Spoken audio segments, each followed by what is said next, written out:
नमस्कार, प्रज्ञा समाचार वीडियो पत्रिका में आप सभी का हार्दिक स्वागत है। और गायत्री परिवार की तमाम खबरों और जानकारियों से जुड़ने के लिए आप निरंतर देखते रहे प्रज्ञा समाचार। अखिल विश्व गायत्री परिवार के जनक पंडित श्री राम शर्मा आचार्य जी ने हर मानव में देवत्व का उदय और धरती पर स्वर्ग के अवतरण के लिए गायत्री परिवार की रचना की। और आज गायत्री परिवार लगातार निरंतर समाज में उत्कृष्ट कार्य करते हुए समाज का कल्याण कर रहा है और तमाम गतिविधियों द्वारा युग निर्माण योजना और 21वीं सदी उज्जवल भविष्य को लेकर तमाम अभियानों को सक्रियता के साथ देश भर में कर रहा है। तो आप निरंतर गायत्री परिवार की खबरों से जुड़ने के लिए देखते रहे प्रज्ञा समाचार। प्रज्ञा समाचार की शुरुआत करते हैं गायत्री परिवार की एक बड़ी खबर और महत्वपूर्ण जानकारी से, जहां गायत्री तीर्थ शांति कुंज में 5 दिवसीय राष्ट्रीय सक्रिय महिला कार्यकर्ता शिविर का समापन सोमवार को हुआ। समापन अवसर पर अखिल विश्व गायत्री परिवार के तत्वावधान में घोषित नारी सशक्तिकरण वर्ष के अंतर्गत चलाए जा रहे रचनात्मक कार्यक्रमों को जन जन तक पहुंचाने हेतु संकल्पित किया गया। डॉक्टर प्रणव पंड्या जी ने कहा, साधना की धुरी से है संगठन की मजबूती। बुलवाया है और उनको नई ऊर्जा देके फिर से पुनः क्षेत्रों में काम करने के लिए बहनों को जगाने का हम लोगों को संकल्प भी दिलाया गया है कि प्रत्येक बहनें 5 बहनों को जगाएं और कार्य करवाएं। यहाँ आने के बाद इसलिए अच्छा लगता है, सबसे बड़ी बात है जब हमारी कमजोरी आती है तो गुरुदेव किसी न किसी बहाने यहाँ बुला ले। सक्रिय कार्यकर्ता नारी जागरण राष्ट्रीय काशी विश्वनाथ की नगरी से शिविर हुआ है और यहाँ नारी सशक्तिकरण बहुत ही अच्छा मतलब ऊर्जा मिली है। और 2 साल से जो कोरोना के घर जाके दौर में करना हम भर गए थे, महिलाओं को जोड़ना बहुत याद आ रही थी, जीजी की भी आ रही थी, शांति की आ रही थी, इसलिए हम बहुत खुश हो गए, हमारे अंदर ऊर्जा भर गई।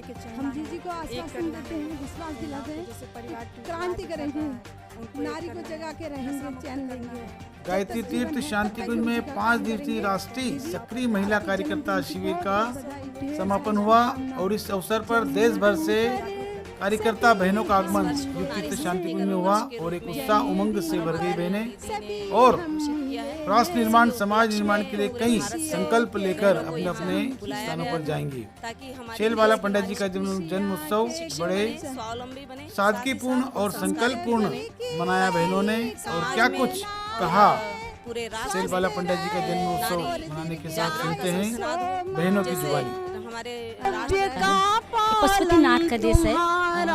आज सबसे अच्छे दिन है। हम शैलजा दीदी को जन्मदिन के अवसर पर इंडिया नेपाल नहीं पूरे विश्व की तरफ से शुभकामनाएं देना चाहते हैं। छत्तीसगढ़ से लगभग 200 बहनें जो है यहाँ पर आई हुई हैं और यहाँ पे आके हम लोग जितनी भी है राष्ट्रीय कैंप है ये, यहाँ पे अलग अलग प्रांत से आए हैं और हम सब बहनें जो एक दूसरे के कल्चर को भी यहाँ सीख रहे हैं, उनकी जो बोली है उनके साथ रहन सहन जो है इस कैंप में आके हम जो है यहाँ शिविर में हम सीख रहे हैं। हम अभी नेपाल से यही राष्ट्रीय सक्रिय महिला शिविर जागरण केंद्र के कार्यक्रम में आए हैं। बहुत अच्छा लगा कार्यक्रम। काम तो हम शांति कुंज से तो हम पहले से जुड़े थे, लेकिन जब ट्रेनिंग होता है कुछ समझ में आता है, ज्ञान लेने को बहुत मिलता है, तो सब कुछ करने का ऊर्जा मिलता है।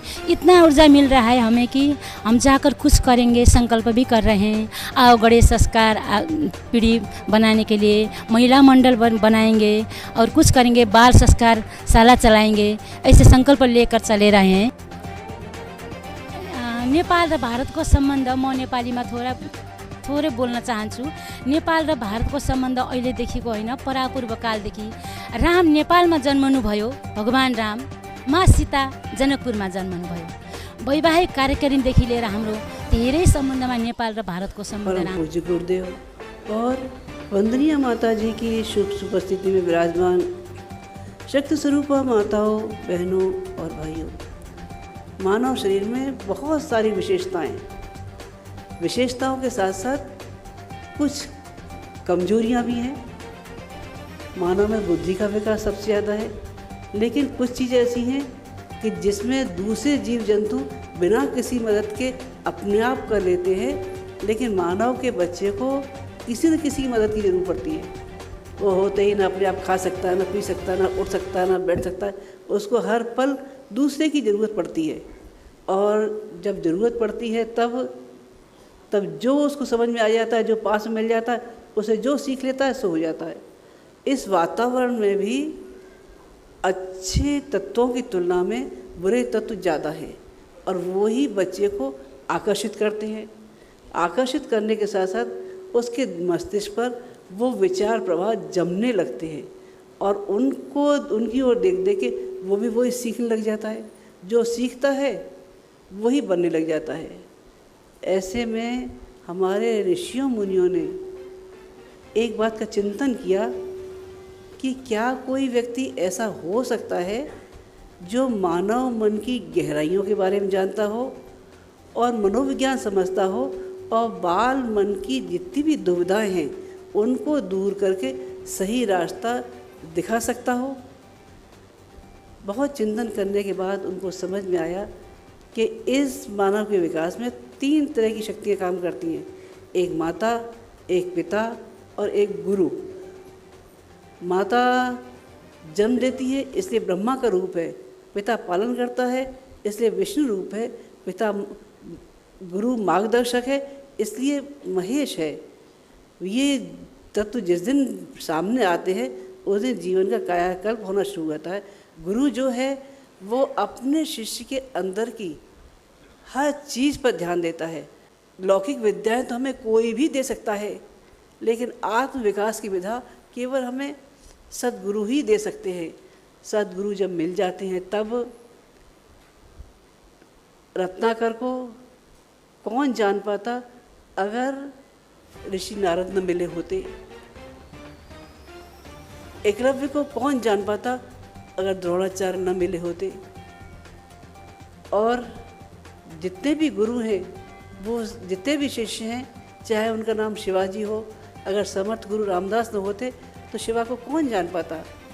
ये पहलू एक गुरु का है, लेकिन इसके साथ साथ एक पहलू उठता है श्रद्धा का। श्रद्धा जब आगे बढ़ती है तब आदमी के जीवन का कायाकल्प कर देती है। श्रद्धा एक वो चीज़ है जिसको भौतिक जगत में अगर देखें तो जो चीज़ स्थान ऊर्जा का है, आध्यात्म जगत में वही स्थान श्रद्धा का है। श्रद्धा वो सोपान है जिस पर रखकर भावनाओं के प्रक्षेपात को अंतरिक्ष तक भेजा जा सकता है। अंतरिक्ष तक जाने वाली श्रद्धा केवल हमारे भावनाओं के माध्यम से ऊपर उठती है। श्रद्धा जब उभरती है तब मिट्टी के अंदर गुरु और पत्थर के अंदर देवता पैदा हो जाते हैं। मिट्टी द्रोणाचार्य की मूर्ति बनकर एकलव्य को तीरंदाजी सिखाई जाती है। मीरा को पत्थर के श्री कृष्ण जहर का प्याला पी जाते हैं। ये श्रद्धा हर एक के अंदर। रामकृष्ण परमहंस की काली अपने हाथों से रामकृष्ण परमहंस को भोजन कराया करती थी।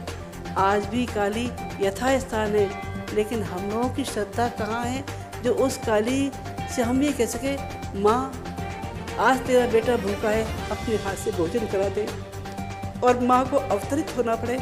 ये श्रद्धा हमारे अंदर से जब जागृत होती है तब आदमी निहाल होता हुआ चला जाता है। श्रद्धा